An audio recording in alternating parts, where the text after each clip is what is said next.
Bonjour à toutes et à tous mes chers amis, la paix à toutes et à tous, je vous envoie lundi, début de semaine, donc on va commencer en préparant la rentrée, bien sûr une rentrée qui sera, ma foi, et c'est une certitude, une conscience politique qui doit enfin voir le jour dans la diversité dans nos quartiers. Première partie, Mathias Cardé. Je vous mets un petit extrait de chez Blockout Radio et je reprendrai, excusez-moi, la vidéo ce soir. Mathias Cardé chez Blockout Radio. Il disait ouais c'est vrai t'as raison mais et toi, quand tu avais fait ta vidéo, quand tu as commencé à parler de ça, tu n'avais pas fait la recherche pour savoir qui étaient réellement ces gens-là? Si bien sûr j'ai fait une recherche ouais. Et sur ta vidéo tu affirmes des choses qui après mais qu'est-ce qu'elles sont fausses les choses? Moi je sais pas, je connais pas ces personnes. Non, parce non mais après moi c'est pas c'est pas de l'affirmation genre tu vois c'est comme je disais moi j'ai un bouquin c'est des recherches c'est un travail historique et tout lorsque je parle des accointances on va dire même si c'est un peu genre de bourrimèche avec Attali et Planète Finance et tout tu vois moi la personne que je vis surtout moi c'est Attali tu vois c'est surtout ça ces gens-là que je vis je veux dire ces mecs là tu vois contrairement par exemple même souvent on peut parler des mecs comme Soral ou autres tu vois ces mecs là que ce soit les Soral et compagnie même si je sais pas qu'ils ont est-ce que ils n'ont pas le pouvoir des mecs qui sont les conseillers du roi. Ils sont pas leurs outils à eux pour pouvoir être mis en avant. Parce qu'en fait, au bout du compte, comme toi tu utilises un petit peu Soral, eux ils utilisent justement ce créneau-là. Bah, pourquoi pas, ouais. Pourquoi pas, mais tu remarqueras quand même que c'est avec des moyens disproportionnés quand même. Tu vois, là on parle quand même de mec qui est là depuis 30 ans, qui était le conseiller de Mitterrand, après qui a été conseiller de Sarkozy et qui est maintenant conseiller d'Hollande. On parle de...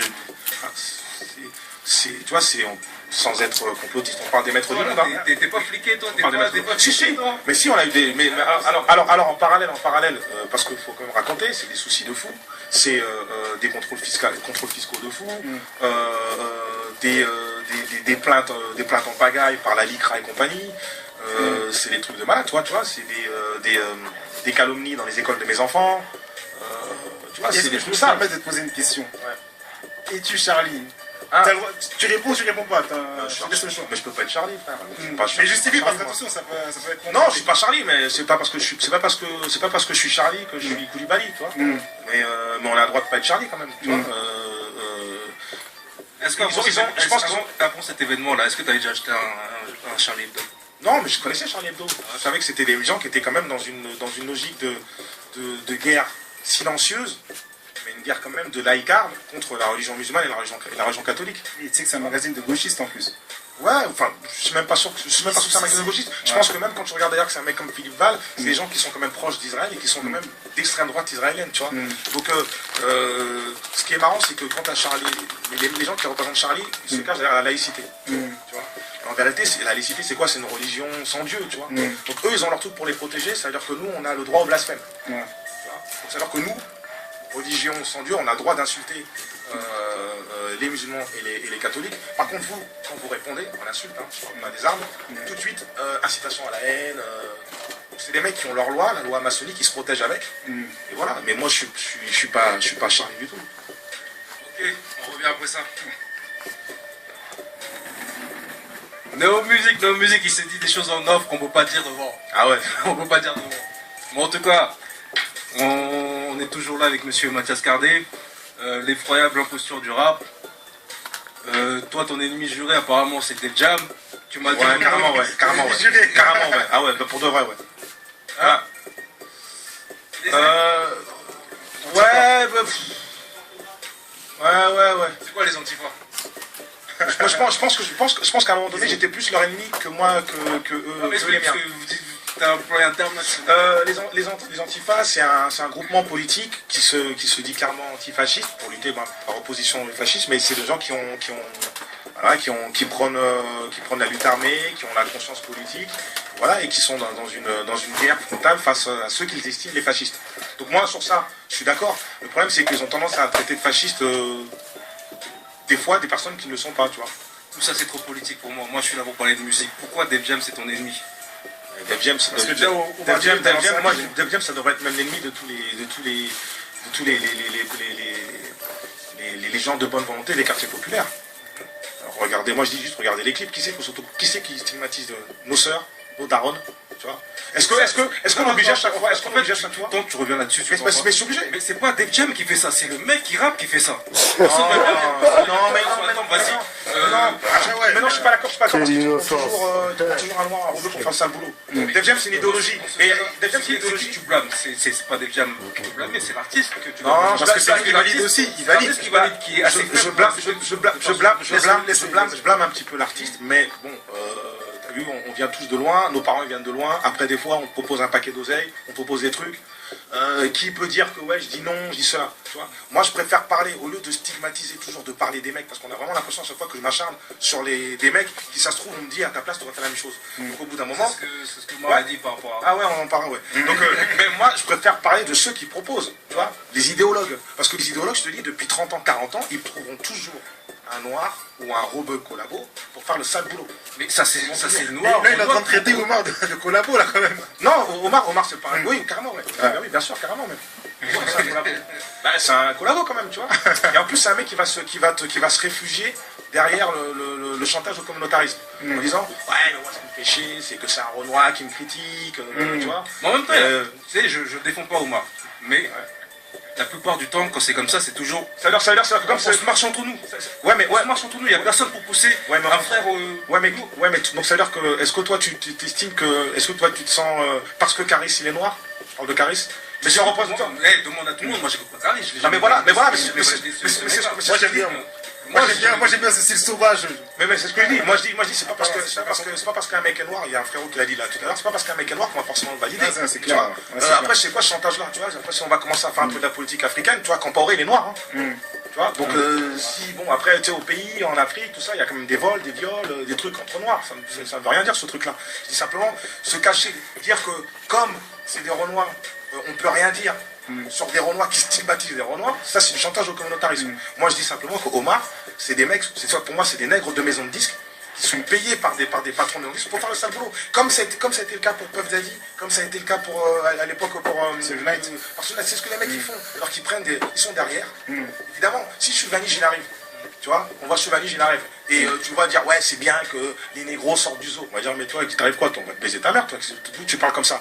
Forcément, comme c'est un noir qui va dire ça, qu'on va mettre un noir en avant, ça va passer.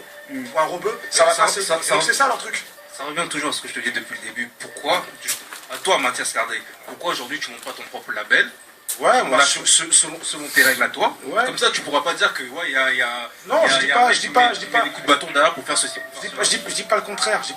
On essaye de faire les choses, mais ça n'enlève pas le fait que, enfin, vous avez tous les médias.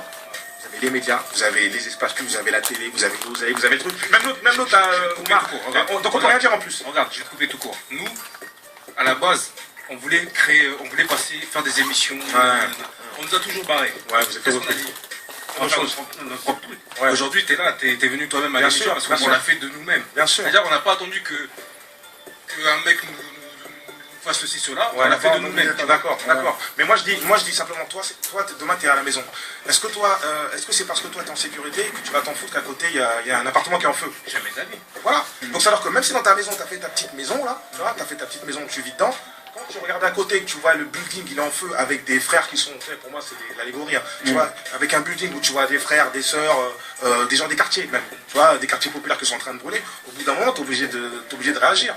C'est-à-dire que même si c'est vrai que moi, en réalité, le rap game, ça n'a aucune influence sur moi, ça n'a aucune influence sur toi, ça n'a aucune influence sur la plus majorité des gens que je côtoie, mais c'est pas pour autant qu'il faut s'en foutre, parce que ça a une influence sur d'autres personnes, on peut pas se taire, tu vois. Et ce qui me fait chier, c'est que ces gens-là ont tout. Ils ont tout, et en plus on doit rien dire. Ça veut dire, ouais, sois content pour moi, Renoir. Pourquoi je vais être content pour toi? Tu vois, pourquoi je serais content? Tu stigmatises alors que ces mecs, vous créez des cimetières, tu vois, il faut qu'on soit content. Pourquoi je serais content? Surtout qu'en plus, quand on voit les gens qui sont derrière toi, je veux dire, à la limite, même quand on parle d'Omar. J'ai l'impression que c'est même pas Omar ton problème. Non, c'est Suvanich, c'est Def Jam, c'est Suvanich, c'est De Burtel, c'est Laurence Lee, tous ces gens sont là depuis tous ceux qui connaissent le rap game, ils savent très bien de qui je parle. Okay. C'est les Tefa Massa. Tu vois, à un moment donné, il y a des mecs depuis le début. comme le ministère Hammer qui étaient là depuis le début. Normalement, Ah, mais Farmer, c'est un bon exemple. ces gens-là, les Stomy, les Poissy, nanana, moi, pour moi, c'est eux qui devraient être à la tête de tous ces Mais ils pouvaient pas, parce que qui était il y avait Kenzie, mais qui est-ce qu'il y avait à côté de Kenzie? Il y avait De Burtel déjà. Tu vois, c'est De Burtel qui a fait le deal avec Kenzie en disant patati patata, tu vois. Rap attitude, c'est De Burtel, tu vois. Ces mecs-là, alors qu'ils font partie d'une certaine bourgeoisie, qui tiennent, qui ont les tenants. Au bout d'un moment, même quand tu es esclave, tu arrives à briser les chaînes. Pourquoi on n'arrive pas à briser ces chaînes-là? Ah bah, c'est la bonne question. Mais en tout cas, moi, déjà, avant de briser ces chaînes, il faut d'abord reconnaître que tu as des chaînes. Tu vois. Et eux, ils reconnaissent pas qu'ils ont des chaînes. Tu vois. Et tu vois, nous, on est libres. Nous, tu vois, moi, je suis le nègre des champs qui court, nanana, et c'est le nègre des maisons qui me dit, ouais, regardez, celui-là, c'est un traître. Tu vois. Et nous, on est libres, nous. Tu vois, on est libres.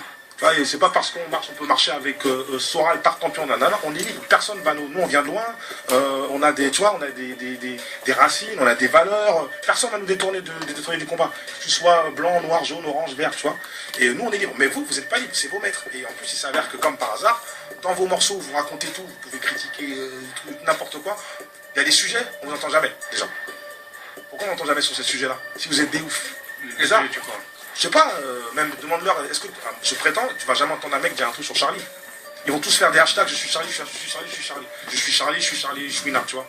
Et les autres qui ne sont pas là, ils vont se taire. Mais pourquoi tu verras jamais un mec prendre un peu ses couilles. Pourquoi ces mecs-là ne pourront pas dire je suis pas Charlie? Mais parce qu'ils en pensent pas moins. Ils en pensent pas moins. C'est très bien que la plupart des mecs de quartier, tout ça, ils savent très bien que bon, Charlie, bon, ça va, ok, Charlie. Ils n'ont pas la parole. Mais ils savent très, même quand tu parles avec eux, ils sont d'accord avec nous en vrai, les mecs. Mais ils ont leur maître. Mais le problème, c'est qu'ils font genre, on n'a pas nos maîtres.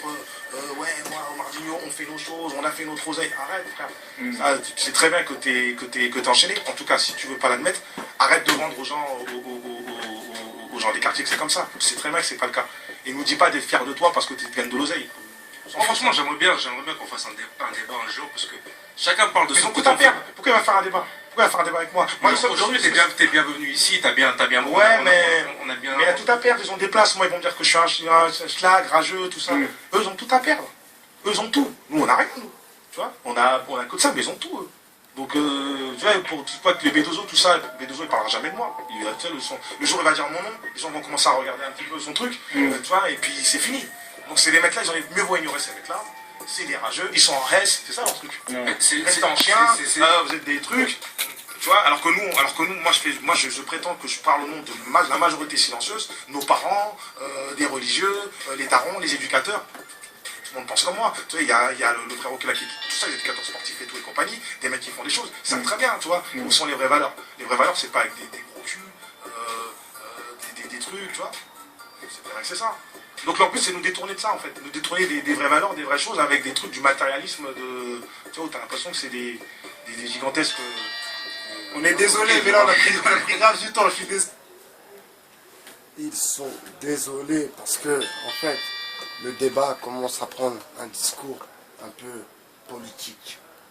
Le débat commençait à tourner un peu en notre faveur, la faveur de la diversité, mes chers amis. Ce petit extrait, je ferai la suite ce soir, Inch'Allah. Je vous souhaite une bonne journée et je vous dis à très bientôt sur le 2.0. Passez une bonne journée. Ciao.